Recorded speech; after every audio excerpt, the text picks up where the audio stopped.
Hi there, it's Chris from Diary of a Linky Geek again. We're here live across all our social media platforms, streaming directly from UK Games Expo 2021. We're bringing the Expo to you at home. It's great to be here. We're here with another game designer talking to Miranda and Sam about Stratos Stratagem under the hood of Rogue and Bard. This is a new game that they're doing and I was really excited to have a good chat with them. So, hi there, guys. Say hi to everyone. Hi, guys. What was the kind of inspiration behind Stratos Stratagem? So it's based on it's sort of inspired by loads of different meta animes. So it's got that really over the top giant robot fighting kind of vibe. And it's sort of loads and loads of different things that have all built together to inspire the theme. Cool. Can we just get a quick look at the elements here very quickly?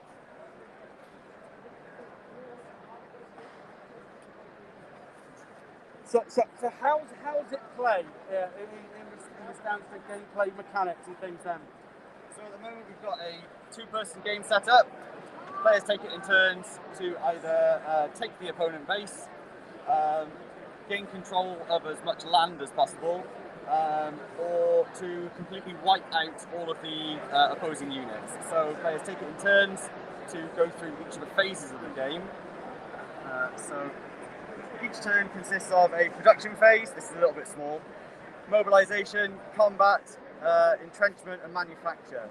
So turn one, production phase doesn't really come into much play, but you start off with 5 action points, and you spend 1 action point to do sort of anything you want. So movement costs an action point, attacking an action point, entrenchment, etc., etc. So in your mobilization phase, you choose where you want to position your targets on the board. Then you move into combat. So if you are adjacent to a zone with an opposing player in, that's when you can initiate combat. After combat, you can go into your entrenchment phase, which is where you start shoring up your defences and taking on the bonuses that the different tiles have. And then you go into your manufacture phase, which is where you can use any remaining AP points that you have to start bringing other units into play, which you can use in your next turn. And then back into your next turn, then when you return to production, that's when your new units come into your place, that's when your entrenchment bonuses start coming into play, and then you can continue on with those extra buffs. Fantastic. I understand that you're in obviously still in the development phase, is that right? Yep. Yeah. When do you foresee this coming? Are you going to do a Kickstarter for this? Yeah, so it's live on Kickstarter now. So in terms of the gameplay, everything's been worked out. It's been play tested heavily over the last 5 or 6 years.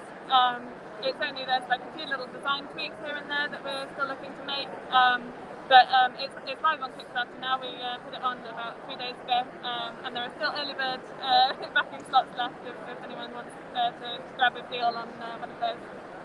Fantastic. And what kind of stretch goals have you guys got regarding this? Have you got any? What's the situation with it? Yeah, so one of the things is the command board. So the place where you sort of organise all your units from and where you store your cards. At the moment, all 4 of these are the same. One of our stretch goals is to have a unique design per faction.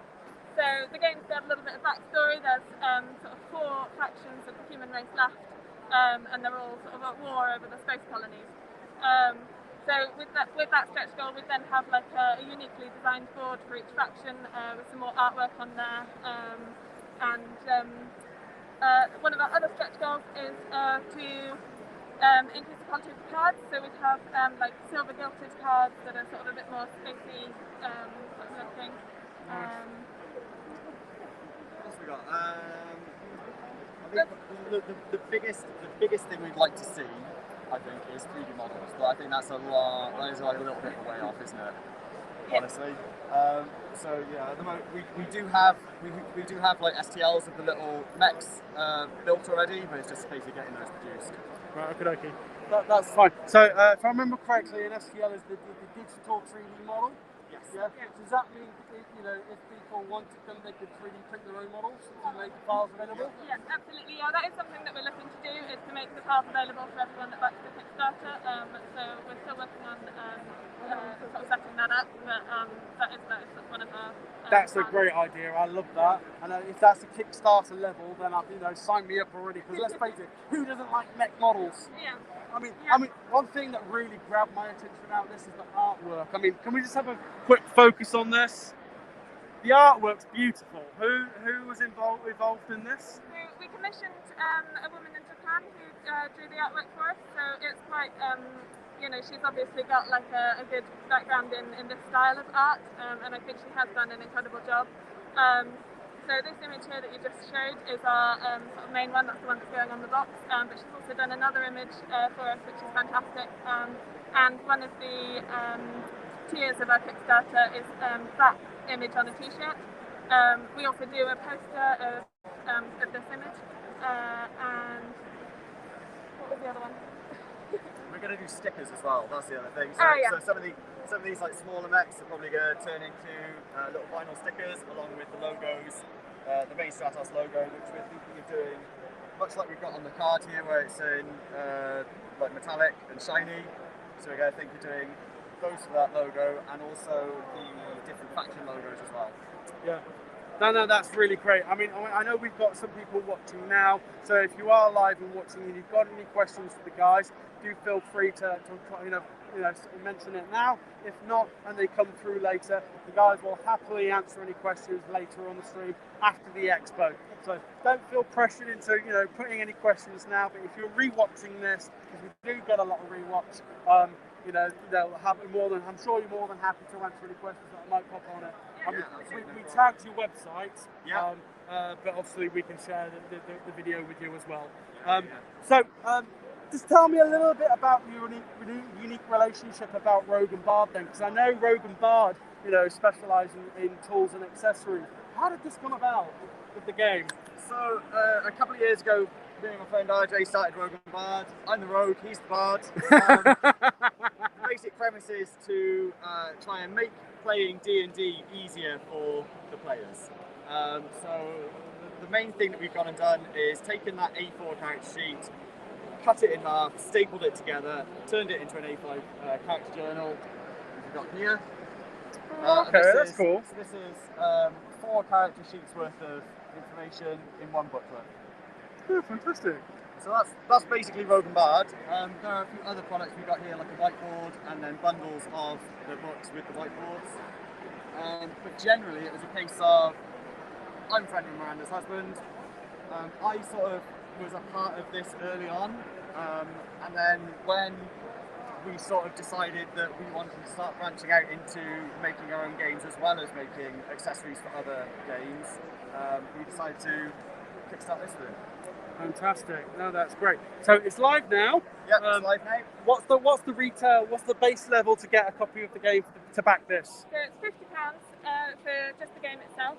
We do have an early bird offer on, so it's 20% off on that. So that's only £40 for a copy of the game if you get that quick. No, that's great. I look forward. I'm really excited to see the STL files. For some of these models, they sound amazing. So the STL files, am I right in saying, I think we've got a different mech. Because there are 8 units per player, there's 8 different STLs per. So yeah, 32 unique models per the game entirely. Wow, that's great. I mean, that would appeal to me. And I personally has a 3D printer. That would be amazing to think that I've backed a game. I get to play a game and I can print my own pieces and then paint them in my own preferable way as well. Because, background, as a group of people that review board games, I think in all, we've all got board game background experience within the industry of about 40 years. And 10 of years of that is mine in my own background when I worked with Games Workshop. I like to paint miniatures. I don't do it as much as these days, but I'll be excited to be able to physically make these myself and then paint them. If you do and you do end up producing the miniatures, that's one less thing I have to do. But to have the option to do that is incredible. So I would definitely be. I can't speak for any of the viewers out there, but I think that's a brilliant idea. I think there's a massive crossover in the sort of games players and like I'm a maker of things. I made the character sheets, I make my own dice boxes. There's loads of, so I think there's a big crossover between people who play games and people who like to make things. So like you say, if you got your own 3D printer and you want to print them off and paint them yourself, we got model makers for like 40k and D&D and all that stuff. So like you say, there's a lot of crossover. Yeah, that's great. Well, look, unless you guys have got any questions for me, or if you've got anyone else that's come up with any questions. Not at the moment. No, not at the moment. Well, like I said, we may get some questions later. We'll make sure we share the link with you. So if you want to comment or put anything else yourself, you want to reshare it yourself, you're more than welcome to. It's been lovely chatting with you. In the meantime, I'm going to leave you guys to carry on with the rest of the expo. Great show. It's been, I don't know about you guys, but our experience with the expo has been absolutely fantastic. Well, this is our first actual con, so first con to bring Rogue Bard to an event like this, and we're kickstarting something. It's a bit hands-on, but yeah, we're loving it. No, that's brilliant. Well, welcome to the expo experience. I hope it remains positive for you, and we'll look forward to seeing more about it as and when things have become available. And I'll be checking out the Kickstarter myself in the meantime. Brilliant. Thank you very much. Right, so again, thanks everyone for watching. Remember that you can still like and subscribe and share any of the content that we're sharing over this entire weekend. Again, like I say, this is only day 2 of the 3-day event. You still have a chance if you want to come down to the expo. There's still lots to see and do. There's still lots of games available at the trading stands. So if you want to come down, get yourself a new game and just meet this amazing environment, then you still can. It's going on at the Birmingham NEC. All I'm going to say now is thank you very much for watching. Take care, stay safe, and keep gaming.